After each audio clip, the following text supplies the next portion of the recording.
दीजिए सर। मैं Shyam Narayan Prasad, zonal coordinator, आरक्षण बचाओ संघर्ष समिति, वाराणसी, मिर्ज़ापुर, आजमगढ़ मंडल। आज ये किस तरह की बैठक कहाँ पे आपने की है, धरना प्रदर्शन? आज का ये धरना प्रदर्शन शास्त्री घाट, बरोड़ा पुल, वाराणसी में आयोजित है। यह धरना प्रदर्शन इस देश की बहुसंख्यक जो आबादी है, जो संविधान प्रदत्त व्यवस्थाएं हैं, जो आरक्षण है, उसका कोटा पूरा न करने के विरोध में किया जा रहा है। 24 सितंबर 1932 को बाबा साहब डॉक्टर बी आर अम्बेडकर एवं महात्मा गांधी के बीच में एक समझौता हुआ था, जिसे पूना पैक्ट समझौता के नाम से जाना जाता है। उस समझौते में इन वर्गों के जो कम्युनल अवार्ड है, उसके बदले बड़ी जो सुविधा है उसको छीन करके एक छोटा सा अधिकार दिया गया था। उसमें यह तय हुआ था कि जो हक वंचित समाज है उसे शिक्षा, रोजगार और इस देश के जो भी संसाधन हैं सब में समानुपातिक आरक्षण दिया जाएगा।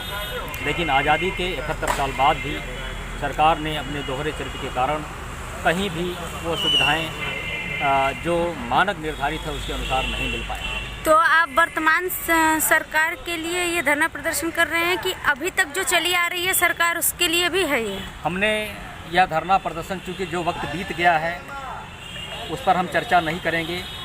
आज तो हम फरियाद वहीं ले जाएंगे जो हमारी फरियाद सुन सकता है।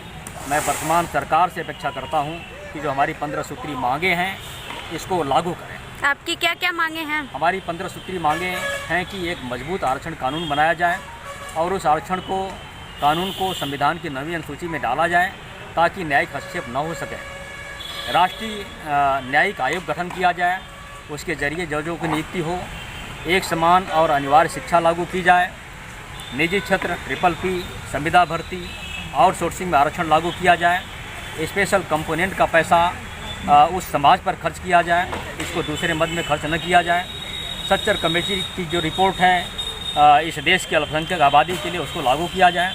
तो आपको क्या उम्मीद है कि आपकी वर्तमान सरकार आपकी मांग पूरी करेगी?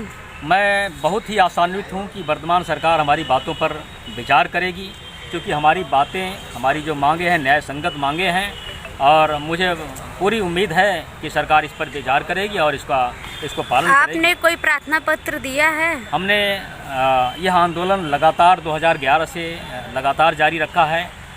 मैंने जिला लेवल पर, स्टेट लेवल पर, जंतर मंतर पर, रामलीला मैदान पर बड़े आयोजन किए हैं, लेकिन अब तक सरकारों ने हमारी बातों को नहीं सुना है। लेकिन अगर सरकारें बातें schedule caste, schedule tribe, other backward classes, उसे जो संविधान प्रदत्त व्यवस्थाएं हैं वह सरकार नहीं देती। इसकी शुरुआत 24 सितंबर 1932 को बाबा साहब डॉक्टर बी आर अम्बेडकर एवं गांधी जी के बीच जो समझौता हुआ था वहाँ से हुआ था, जहाँ एक बड़े अधिकार को छीन कर एक छोटा सा अधिकार दिया गया था।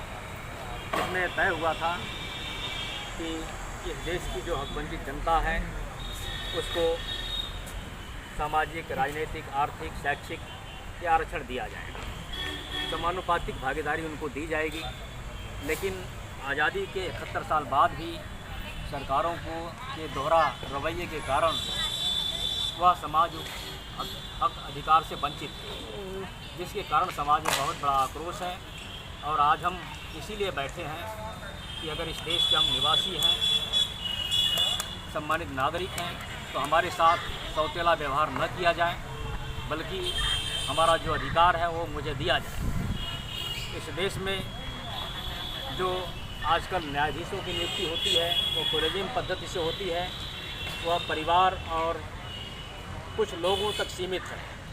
इसके लिए हमारा संगठन ये मांग करता है कि राष्ट्रीय न्यायिक आयोग बनाया जाए। जैसे सिविल सर्वेंटों की नियुक्ति होती है, उसी प्रकार एक राष्ट्रीय न्यायिक के माध्यम से जजों की नियुक्ति हो, अनिवार्य और एक समान शिक्षा लागू किया जाए, लाखों अधिक बड़े पदों को भरा जाए, प्रमोशन में आरक्षण दिया जाए, ये जो सरकार शिक्षा का बाजारीकरण कर रहा है उसको बंद किया जाए, निजी क्षेत्र में, PPP में, आउटसोर्सिंग में और संविदा भर्ती में आरक्षण लागू किया जाए, स्पेशल कंपोनेंट का पैसा जो जिस समुदाय के लिए आरक्षित है उस पर लागू किया जाए, उसका कहीं भी व्यवर्तन न किया जाए। माइनॉरिटी वर्ग के लिए जो व्यवस्था सच्चर कमेटी ने दिया था, जो सिफारिश दिया था, उसे लागू किया जाए। प्रमोशन में आरक्षण लागू किया जाए। जो यहाँ की आबादी 27% है बैकवर्ड की, उन्हें भी प्रमोशन में आरक्षण दिया जाए। सर पर जो मैला ढोने की प्रथा